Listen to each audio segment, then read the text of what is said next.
नमस्कार बच्चों, मेरा नाम डॉक्टर रेखा है। आज जो वीडियो मैं आपके सामने लेके आई हूँ वो हिंदी शिक्षण से संबंधित है और बीएड फर्स्ट ईयर के लिए है। तो आज का हमारा बहुत ही महत्वपूर्ण विषय है, वो है पाठ्य योजना। देखिए, जब भी कोई भी अध्यापक अपनी कक्षा में पढ़ाता है, ठीक है, तो वो पाठ्य योजना के बिना पढ़ाना मुमकिन नहीं है। पाठ्य योजना एक ऐसी विधि है कि जिसके द्वारा सुव्यवस्थित तरीके से शिक्षण किया जा सकता है। और हिंदी शिक्षण की बात नहीं है, चाहे आप किसी भी शिक्षण की भी बात करें, तो पाठ्य योजना अति आवश्यक है हर विधि के लिए।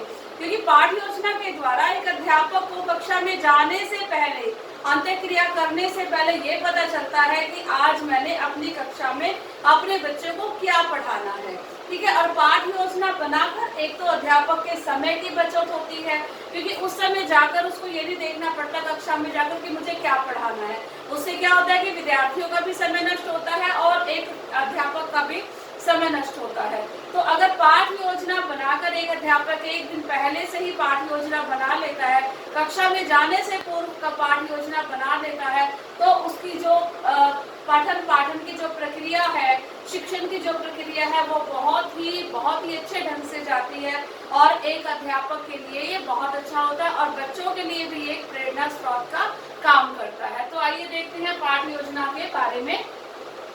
पाठ्य योजना के अर्थ की अगर हम बात करें तो अध्यापक अपने दैनिक शिक्षण कार्य को कुशलता पूर्वक संपन्न करने के लिए जो योजना बनाता है उसे पाठ्य योजना कहते हैं। बिल्कुल सही बात है कि अध्यापक ने दैनिक जीवन में जो शिक्षण करना है, जो पढ़ना है, पढ़ाना है, तो उस तरह की योजना को हम क्या कहते हैं? पाठ्य योजना कहते हैं। और योजना पूर्वक कोई भी काम हो उसमें जो कार्य है सफलता पूर्वक होता है। योजना की अगर हम बात करें, किसी भी कार्य को अगर हम योजना पूर्वक करते हैं तो उस कार्य में हमें सफलता आवश्यक मिलती है, ठीक है। आइए देखते हैं, आगे बात करते हैं पाठ्य योजना का महत्व।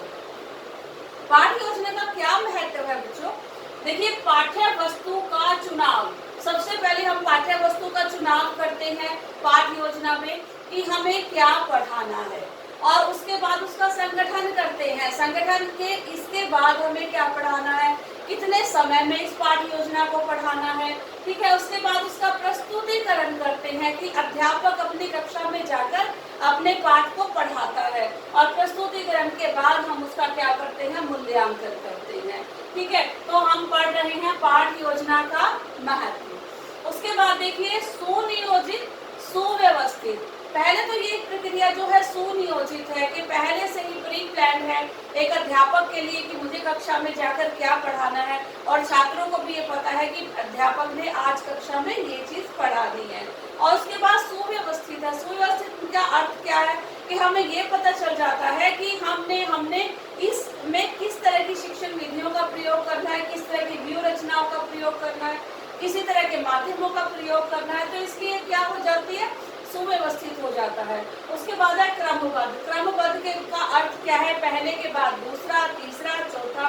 तो इसी तरह से क्रमबद्धता में हम पाठ्य योजना को बनाते हैं और बच्चों को पढ़ाते हैं। उसके बाद है देखिए, सुनियोजित, सुव्यवस्थित, क्रमबद्ध, बुद्धिमत्तापूर्ण पाठ्य योजना।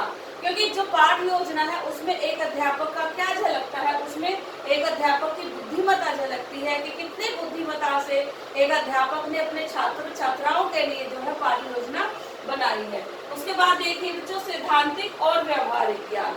अब पाठ्य योजना में पहले एक अध्यापक लेकर चलता है कि हाँ, ये पाठ पढ़ने के बाद बच्चों के अंदर इस तरह की काबिलियत आएगी या ये सीखेंगे बच्चे।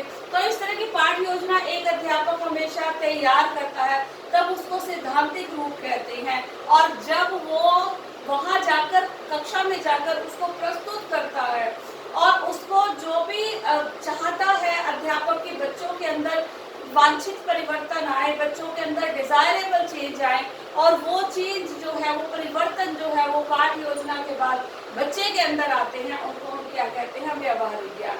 तो सैद्धांतिक और व्यवहारिक दोनों ज्ञान, दोनों प्रकार के ज्ञानों की पूर्ति जो है वो यहाँ पर हो जाती है। उसके बाद है अंत्यक्रिया। अंत्यक्रिया का अर्थ क्या है? पाठ्य योजना एक अंत्यक्रिया का माध्यम है।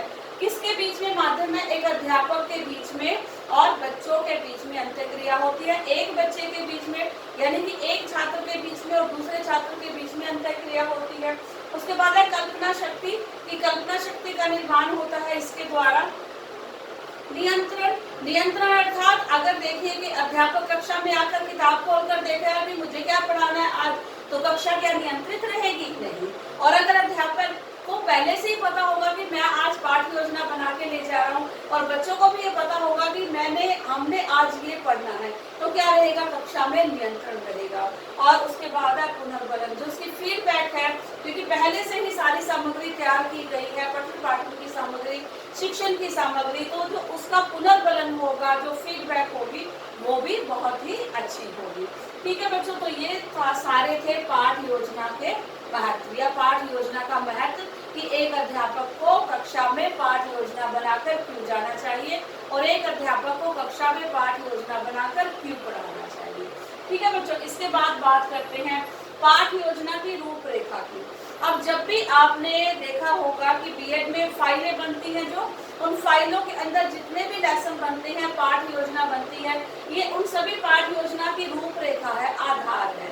ठीक है, पाठ योजना की रूपरेखा के बाद आपने पाठ योजना का निर्माण भी करना है। निर्माण का अर्थ क्या है यहाँ पर, कि छठी से लेकर 10वीं तक किसी भी विषय का जिसमें भी आपका जो भी आपका विषय है, उस भी विषय से संबंधित छठी से लेकर 10वीं तक का जो है आपको पाठ योजना का निर्माण करना आना चाहिए। यानी कि एक लेसन प्लान आपने अपने सब्जेक्ट का, एक या 2 लेसन प्लान, एक गद्य का पद्य का आपने पढ़ना ही पढ़ना है और उसको तैयार करना है, उसको लिखकर भी देखना है। तो पहले रूपरेखा की बात कर लेते हैं कि पाठ योजना की रूपरेखा क्या होती है।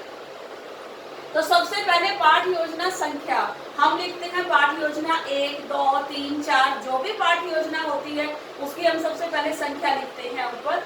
उसके बाद है छात्र अध्यापक का अनुक्रमांक, या तो छात्र अध्यापक हो सकता है, छात्रा अध्यापिका हो सकती है। ठीक है, उसका हम बच्चे का जो कक्षा का अनुक्रमांक है उसको लिखते हैं। उसके बाद देखिए विषय लिखते हैं, विषय जैसे हिंदी है तो हिंदी हम क्या लिखेंगे, हिंदी में हम विषय क्या होगा, हिंदी होगा। और उपविषय क्या होगा, जो आप हिंदी में पढ़ा रहे हैं। अब जैसे आप पत्र पढ़ा रहे हैं तो पत्र क्या होगा, उसका उपविषय होगा।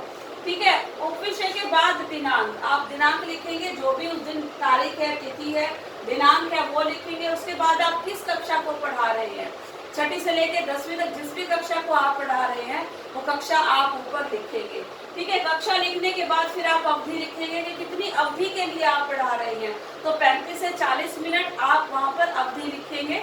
ठीक है, अवधि लिखने के बाद आप सहायक सामग्री लिखेंगे। अब सहायक सामग्री क्या है, जैसे मेरे सामने है, ये बोर्ड है, ठीक है, डस्टर है, ठीक है, और ये पॉइंटर है, पेन है, जो भी आपके पास चौक है, जिससे भी आप प्रयोग करोगे तो उस सामग्री को हम क्या कहेंगे, सहायक सामग्री।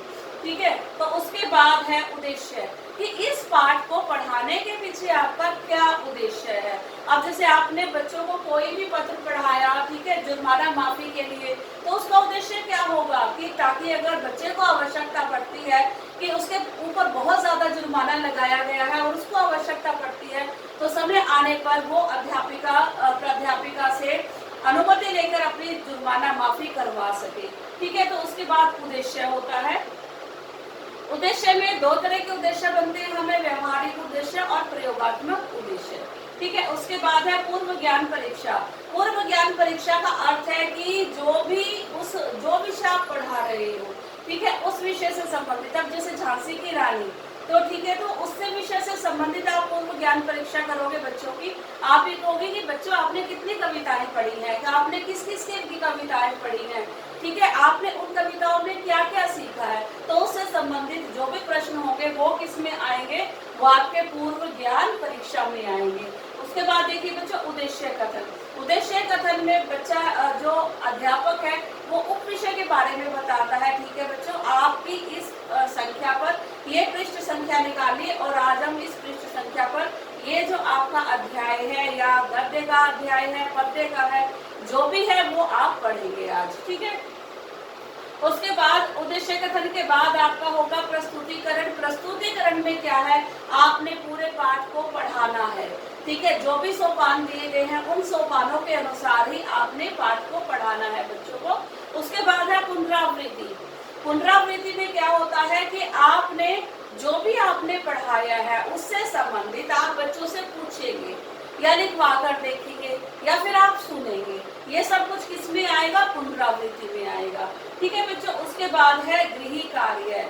गृह कार्य में क्या होगा कि सब कुछ पढ़ाने के बाद जब आप पढ़ा चुके हैं तो आप गृह कार्य देंगे बच्चों को कि जो उन्होंने सीखा है उसको कैसे सीखा है, कैसे समझा है, और वो घर से उससे संबंधित घर से जो है वो करके लाएंगे कार्य, उसको हम क्या कहेंगे? गृह कार्य।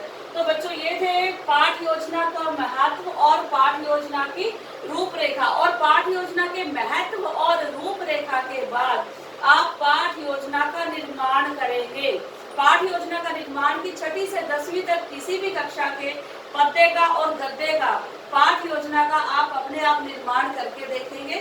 ठीक है बच्चों, तो आज हमने पाठ योजना का हमारे जीवन में, एक अध्यापक के जीवन में, एक विद्यार्थी के जीवन में क्या महत्व है उसके बारे में चर्चा की। मुझे उम्मीद है कि आपको पाठ योजना से संबंधित जो भी शंकाएं थी वो दूर होगी। धन्यवाद।